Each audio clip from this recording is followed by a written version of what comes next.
So Brian Flynn of Super 7 has finally announced that Tiger Shark Ultimates are on his calendar for the first quarter of 2025 in the recent interview with YouTuber We Want More Thundercats. If you have a chance, you should check out that interview. So I actually found out about this last year, but I've kept quiet about it and waited for them to reveal it. So with Tiger Sharks coming, that would complete the trifecta of the Rankin Bass cartoon, which you're looking at Thundercats, Silverhawks, Tiger Sharks, which is basically land, air, and sea. When the cartoon premiered in 1987, it was part of the comic strip cartoon, which also featured the Mini Monsters, Street Frogs, and Karate Cat. The odd thing about the comic strip in my area is it was shown on Sunday mornings, which might be why it's not as well remembered. When the toys went to market, LJN grabbed the license up, and they are in scale with the Thundercats. Silverhawks were produced by Kenner, which is why they're so out of scale. Today, the action figures are rare and fetch a high price on the secondary market.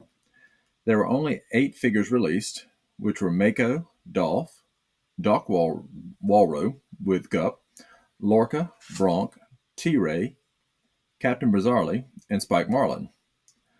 The line didn't do well, and so the second wave was canceled, which included Walleye, Shad the Bad, Grunt, and Dragonstein.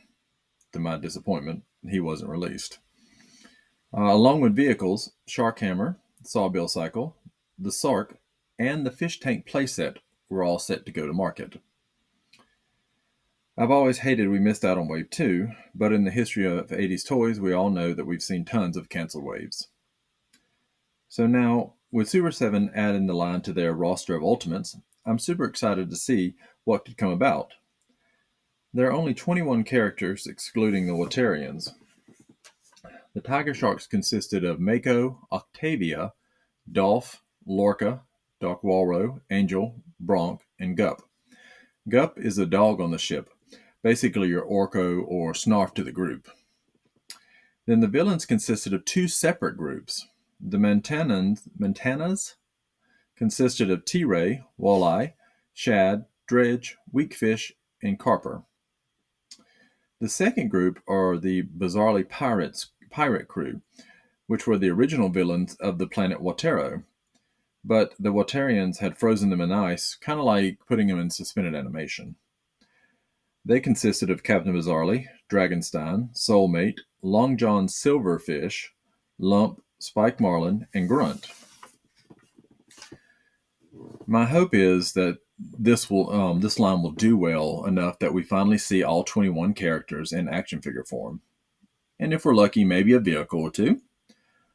I honestly think that when Wave 1 is announced, we're going to be looking at 4 figures, which I think will probably be Mako, Octavia, T-Ray, and Captain Bizarrely. That's the lineup that makes sense to me. I'd love Dragonstein in that first wave, but that might not happen, being he's a larger figure, and they might want to test the waters, so he may come later in the line. But Brian, I really want Dragonstein. I posted the intro to the cartoon on our Instagram, and as of this posting, it's had over 8,300 views. So I'm hoping that we will see the fans back this line, and we finally get a complete team in plastic form.